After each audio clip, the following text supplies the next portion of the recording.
What's up, everybody? Welcome back to the show. Today we have a very special guest, the incredibly talented singer, songwriter, producer from right here in Los Angeles. You can listen to her new album. It's called Mechanical Sweetness, and it is out right now. And that is Alyssa Gengos. What's up, Alyssa? Hi. How's it going? Doing great. Good. And who we got on bass? This is Justice Vaughn Ott. All right. What's up, Justice? What up? Cool. Let's get into the first one. All right. This is called LAX Arrival Scene.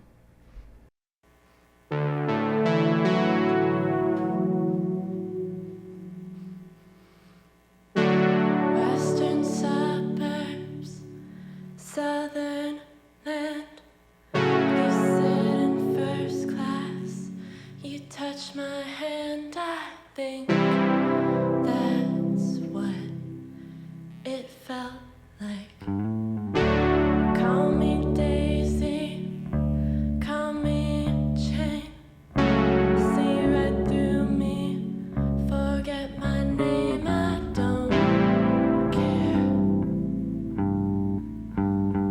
anymore.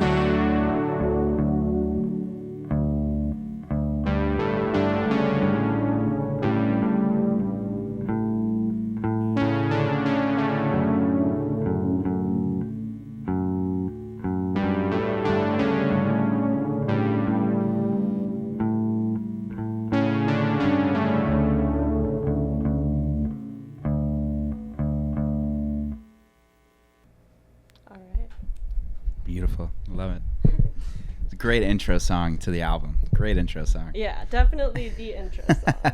I love it. Yeah, like I said, Mechanical Sweetness. It is out right now. It's on vinyl on Alyssa's Bandcamp. It's great. There's It is- more. We just sold out of the white vinyl, but there's black and there's a splatter that's like an indie store exclusive. Oh, cool. Yeah. That's awesome. Yeah, Okay. I haven't seen I've only seen the white, so I'm excited for the other ones. Yeah, I love it. That's great. So yeah, Justice, while we're getting the mics sorted, it was good to meet you. We were just talking beforehand that you came out for skateboard filming, right?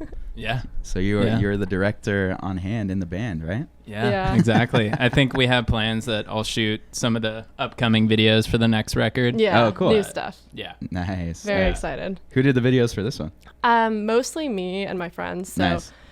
yeah, I just bought a camera off eBay, and like most of them my friends shot. My mom helped me on one of them. Nice. And then the scenes that I'm not in, I shot all of those. And then cool. I like edited all of them, and yeah, it was Nice. really fun. I most of them like don't really have a storyline per se, but I just wanted to do them like very do it yourself and Yeah. have fun. So Yeah. that's how they turned out. Nice. No, I love it. I like how they Yeah. all have kind of the same aesthetic. Like, Yeah. it's cool. They like are part of the same story, you know? Yeah, exactly. I Yeah. wanted like the continuity, and like Yeah. I thought, especially because the first song on the album is called LAX Arrival Scene, it's kind of like cinematic, and Right. I wanted them to be like episodes of the same kind of story, so that's Mm. why they all have the same title card and stuff. Yeah, I love it. That's Yeah. awesome. Yeah. And speaking of, I mean, just congratulations on the album. It's so good. Thank it's you. so good. I'm yeah. so glad you like it. Yeah, it's great. It's really great. Could you talk about the title a little bit? Like, what does that mean? Yeah. Mechanical Sweetness. Well, obviously it's the title song on the album. Mhm. The song came before the album title, and the way that I wrote that lyric in the song was sort of just about like relationships in the age of social media and the digital age, and like those are both friendships and romantic relationships, and then even like relationships with your family and stuff. I just felt like spending so much time alone, not even just because of the pandemic, like before the pandemic too, I've always kind of just been like a spend time alone person. Yeah. I felt like my relationships were getting strained by that and just like becoming so robotic. Yeah.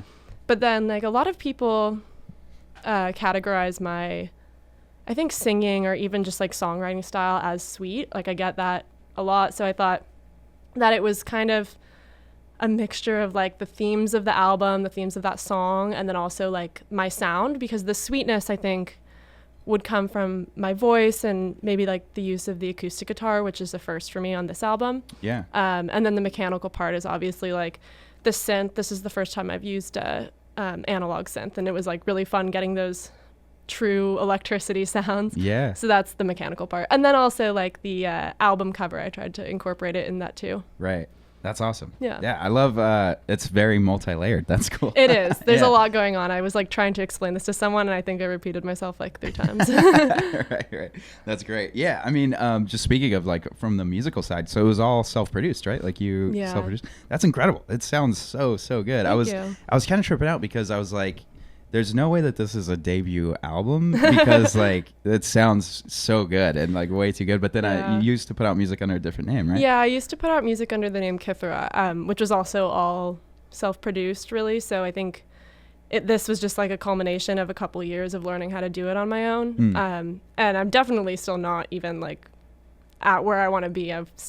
This album was recorded completely on my laptop, produced on my laptop. I mixed it in headphones. I didn't even mix it on like Oh, dang. studio speakers. Yeah, so there's a lot of ways to go. But yeah, it was fun. It was like I think doing it all myself gives me the like space to experiment and like learn a lot because I'll do something and then send it out into the world and be like, oh, you know what? I could have done it differently. And then I'll ask people like, how do you do it? And then I'll figure it out. Yeah. That's cool. Yeah. That's awesome. Yeah, that's super. I mean, I was very, very, very impressed. I was like, damn, this is crazy. Thank you. Yeah, it's so good. So you prefer like working on your own more so than with a handful of other producers or engineers and things like that? I mean, it's just what I'm used to. I was in a band for like a year in college, but before that, I never played music with other people. I never recorded with other people. And even when I was in a band, when we like recorded our EP, I recorded all my parts alone. So it's just kind of like what I'm most comfortable with. And I don't think it's what I want to do forever, but definitely moving back to LA and kind of like being a little more on my own than I was while I was living in New York gave me space and time to figure it out by myself. And it's just like I also like was working full time, so it's really hard to coordinate with other people. And right. when I wanted to record, I'd just be like, oh, it's 10 p.m. and I'll record now in my living room. And it worked out for me that way. That's great. Yeah. That's really cool. And a perfect timing with like a global pandemic. Yeah, definitely. I hate asking this question, but I'm curious what your favorite song is on the album, and I'll lead with mine, which is In the Real World, because like the outro, I love when you're just like repeating "You Might As Well Live." Yeah, I think it's so cool. It hits really hard. Yeah, that song's I like that song a lot. I think it's like stands out on the album for sure. Yeah. My favorite song used to be "Mechanical Sweetness," and I think that's like why as I explained before, like the title, there's many reasons for making it the album title, but I did love that song, and when I listened to it, I was like, wow, I'm proud of this one. But I think I listened to it so much, and like that video, I took forever to edit it just because I kept feeling like unhappy with it. And so listening to the song that much for the video was like, I'm almost kind of sick of it now. But I would say my favorite is Cheerleader of the Universe, because I think, again, it's kind of like an outlier song. And it was just really easy to write. It just all came really quickly. And it feels like complicated in a way that some of my other songs don't feel to me. I think mainly because of the drums. Like, I don't play drums. It's the one thing I don't really know how to play, but I wrote them all. And that's cool. The fact that I was like able to write something that wasn't just like kick snare, I was like, oh, that's cool. I can do this. Yeah. So yeah, I think that's rad. the favorite. And then he likes that one a lot too. It is my favorite. Yeah. Is it? Yeah. Yeah. And the video, really good. Yeah. It is. Thank you. Complements the song really well. Totally. Thank you. Yeah. Yeah, it's great. I think I saw like on your Instagram or something that like your grandma was a cheerleader like in the 50s or something. Yeah, my grandma was pretty a cool. cheerleader. My mom was a cheerleader, and we're all, like, they all lived in Southern California too. And I was a cheerleader, and I never really thought I like did it because of my mom and my grandma, but it probably had something to do with it. Like I remember finding my mom's like she had this giant megaphone and like a stool, because back in the day you would like sit on a stool.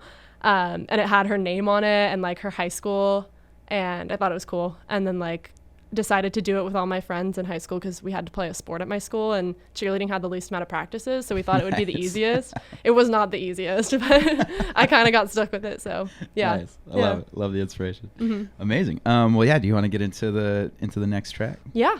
Awesome. We're gonna play Cheerleader of the Universe.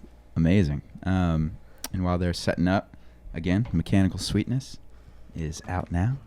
It is out Get now. it on that vinyl. That's cool. I saw that it was sold out of vinyl, so that's good that you got another run coming. Yeah. I think the black will be sold on Bandcamp. I don't know if they finished pressing it yet. That's why it might not be up. But you can order the indie exclusive from like record stores. I don't know which ones it's at yet, but you can Google it. It's on some websites. We'll throw it in the description of the YouTube video too. Yeah. All right, Awesome. let me just swivel around on this chair. Yeah. All right. This one is Cheerleader of the Universe.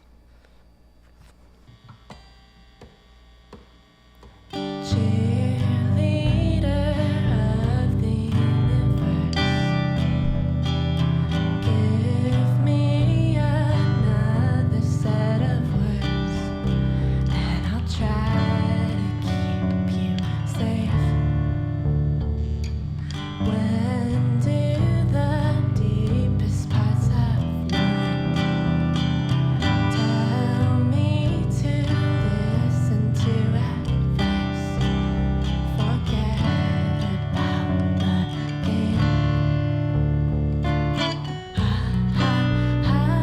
Draw me out of line, and you fall and you break and you call and you take your time. Waiting for the smile, and you fall and you break and you call and you take and you're staring straight into the light. You've got something to hide. That's when it keeps me up at night. But I wanna play it safe.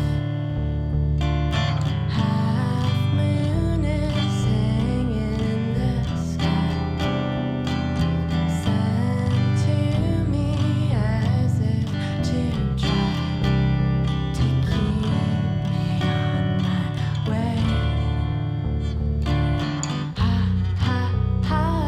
Draw me out of line, and you fall and you break and you call and you take your time. Waiting for the smile, and you fall and you break and you call and you take and you're staring straight into the light. So good. A little short but sweet. Love it. Understand why it's the favorite. Yeah. That's great. Yeah, I saw too on Instagram. I think you were saying that this album was really inspired by your return to LA, and you had mentioned that just before Yeah. a few moments ago. But so you went to school in New York? Or, Yeah, I went to but college you grew in up New here in York. LA? Yeah. Okay. So yeah, what was like the timeline of your that? I guess. Of coming back to LA. Yeah. Yeah. Well, I came back to LA in March of 2020 because of the pandemic, but Okay. I graduated college like in May of 2020 just from LA. Got it. So I never left. I was planning on coming back anyway, but I just came back like a couple months early. And yeah, I was just, I mean, I thought it would be a good time to really like dive into the album. I knew I was planning on making an album, but was just so busy in New York that I didn't get the chance. And also it's like really hard to record in an apartment there because it's so loud. But Right. when I was like living with my mom back here before I like moved out of her apartment's very quiet. So I was able to like start writing songs there, and I did like a lot of demos and stuff. And I think I put out a single that was actually under my old project's name, under Kithra, Okay. in like December of 2020. And then I started making an album then. And then I decided I wanted to use my own name. So that single, I kind of like slightly tweaked things here and there, and it ended up on the album. But yeah, the album like was finished around March, April of 2021. So about a year ago. And then I got connected with my label, and Yeah. everything kind of happened from there. Nice. Yeah. Yeah, that's great. Yeah, I was gonna ask about the label, but I wanted to, I guess, get like, what's the right way to ask this?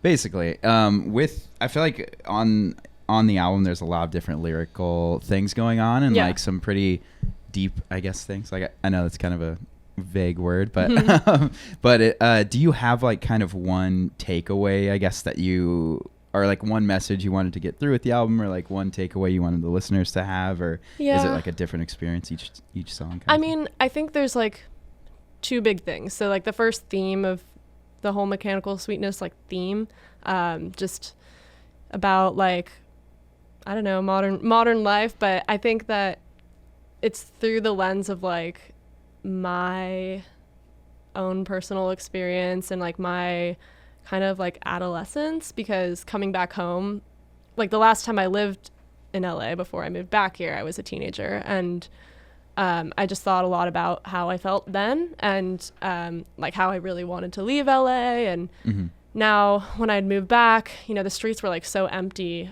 during like quarantine, and really the only thing I could do for entertainment, like when I left my house, is just kind of like drive around. And I just remembered my like those feelings that I had when I was driving around as like a 16, 17-year-old, like just got my license and was able to kind of like leave my little suburb town.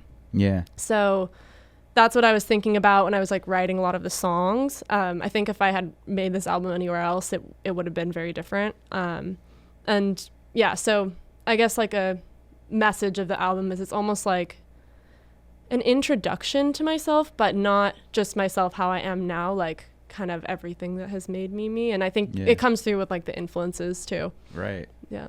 What are some of the influences? Well, like being in LA, I think I was a lot more influenced by LA music history. I was watching a lot of the Laurel Canyon documentaries. So good. Yeah, the not the Echo in the Canyon one, I forget. There's another one that came out around March of 2020, and I really liked that one. I've always kind of been into that music, but I got like really into it then, and my mom likes it a lot. So since I was spending so much time with her, we were listening to like a lot of Joni Mitchell, a lot of like Crosby, Stills and Nash and things like that. So I think like that inspired me to sort of write, I guess, more like I've always been like writing pop songs, but the kind of like pop folky rock all mixed together. Yeah.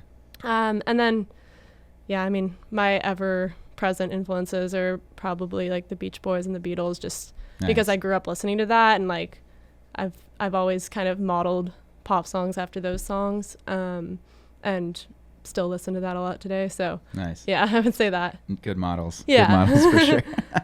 Why did you make the name change to, like, why did you want to put this record out as Alyssa? I think one part was like I thought it was a sonic difference between what I've written before and what I like this album. In the songwriting and in the like production value, I just felt like I made a lot of progress, and so it would make sense to make it a different name.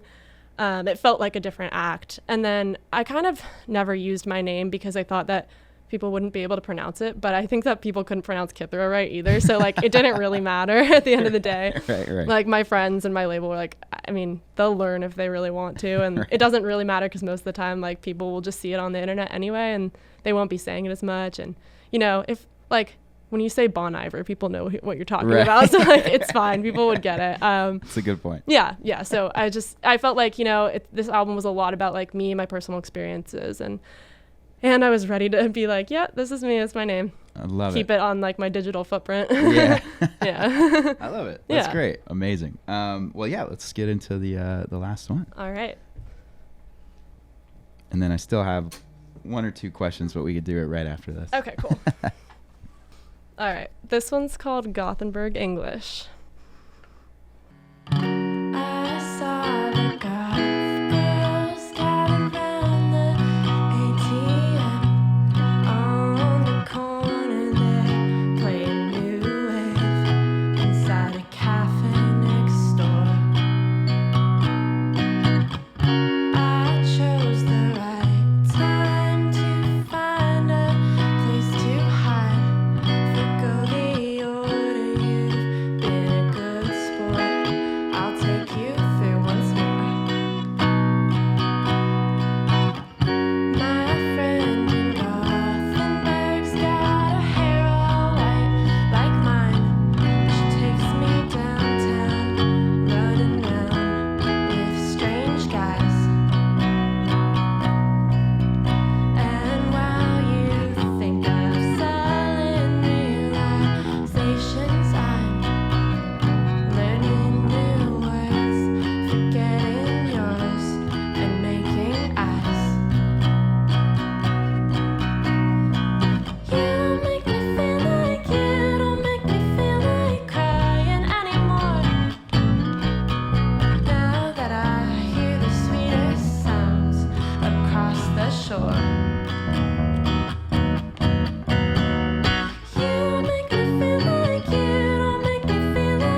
So good. Love it. Thanks. Thank you. Oh man, so good. Yeah, I just had a couple quick things to end on. So one, the album's out now via, what's the record label? Egg Hunt Records. Egg Hunt yeah. Records. Shout out to Egg Hunt. Yeah. What? How did you get connected with that? Adam, who runs the label, found my old Bandcamp and hit me up through Bandcamp and Dang. asked me what was going on. And I said, I'm working on a record. And basically we said, if it gets done by this point, let us know and we'll pitch it. And it worked out. Yeah. Dang. Very, very like smooth. Yeah. It was at the perfect time too, because I was working on something. So. Nice. Yeah. Yeah, that's awesome. It's good that like there's still, A&R people, I guess, like going on Bandcamp and like finding artists. You know? Yeah, I think That's he actually exciting. found me because he was looking for artists in New York, and that at that time my location was still set to New York, because I like just moved and I didn't really think about it. Yeah.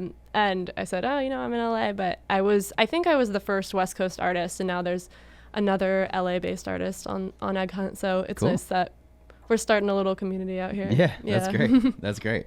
And then the last thing I wanted to mention, just because I feel like you kind of had some or have some like TikTok fame in like the fashion world. A little, the tiniest bit. Yeah, like what do you think of that world? Like- Well, I mean, I really was only on TikTok like during quarantine because I had nothing to do. Yeah. And actually, my friend got me on it because she was like, oh, like there's a lot of musicians on it. But I didn't have any of my gear out in LA because I thought I was just visiting LA for like a week, and it turned out that I was just moving back permanently. I had my first guitar, or I guess my second guitar ever, but it was like this big acoustic guitar, and I wasn't really playing it that much, so I felt it would be weird to make videos of that and put it on TikTok. But I did have my clothes. So at first I was kind of just doing it for fun. I didn't really like think anyone would see it, but because I had so much time then, like I was just finishing school and I just had so many hours in the day.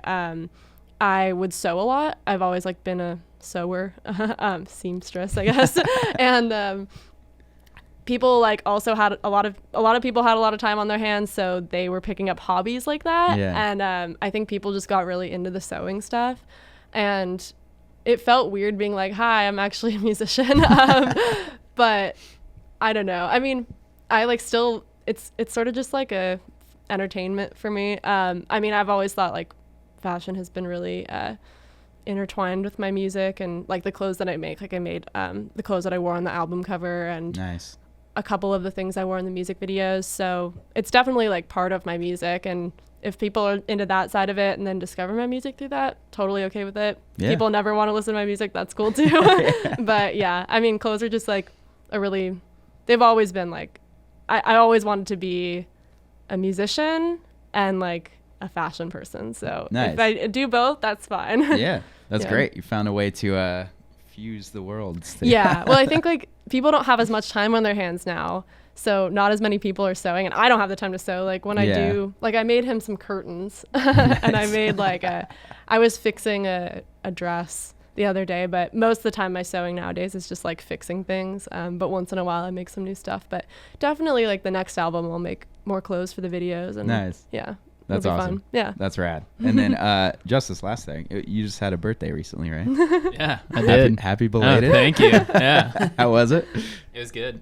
Yeah, Nice. it was a crazy party actually. No, was it? Well, the other one What other one? where Oh, Evan from the Lemonheads. Yeah, I guess it was like the midnight of your birthday, before your birthday. Yeah, I No, wasn't there. Evan Dando from the Lemonheads came to my birthday Nice. and sang me happy birthday. That's awesome. Yeah, He got- I saw the video. Yeah. He was playing a show with Jawbreaker and he got kicked out of his own show Oh no. and came and hung out with us. Yeah, Well, it I worked saw it out for you. on I saw it on his Instagram story in the morning, and I was like, "What? Like, what did you do?" Yeah. That's amazing. That's awesome. Yeah. Oh man. Well, thank you guys again so much for joining. Was there anything else you wanted to talk about, or any shout outs, or anything we might have missed? I mean, I'm so happy to be playing with Justice. This is the first time we've like performed really, especially like I played with his band. Yeah. Yeah, but this is the first time we've played my songs together. That's awesome. So yeah, it's really cool to play with him. And then, yeah, I mean, the record's online. You can stream it. You can buy it on vinyl if you have a turntable, and even if you don't, you can frame it. That's right. Or just keep it for, good luck. Yeah. I just want people to listen to it. So however you want to listen to it, go for it. Amazing. Yeah. Yeah, I think a car is a good place as well. Definitely. Yeah. It's music for a driving. nice drive. Yeah. Yeah. If you live near PCH, drive on PCH and listen to it. That was like the ideal scenario. I love it. Yeah. That's awesome. Yeah. And anything from you? And just Right. right. I don't know. You can listen to my band. Yeah. You should listen to his Yeah. band. There's nothing online yet, but No, but There will be. soon enough. Yeah. what's your band called? It's called Seko, Seko, Yeah. Cool. at seko.band. Nice. Yeah. On Awesome. Instagram? On Instagram, Yeah. yeah. Sweet. Hit them up. Yeah. Hell yeah. Love it. Amazing. Well, for mine, just a quick shout out to Topo Chico Mineral Water, as always. Best mineral water in the game. Yeah, Thank I you gotta guys. crack one open. Yeah, we're going to crack them open right after this. Yeah. Justice already did. We're But- chilling. And then, of course, shout out to DC Shoes. DC Shoes, I love you so much. Thank you for keeping the series alive. You're the Woo. best. And yeah, with that, Alyssa Gengos, thank you so much. Thanks for having me. All right.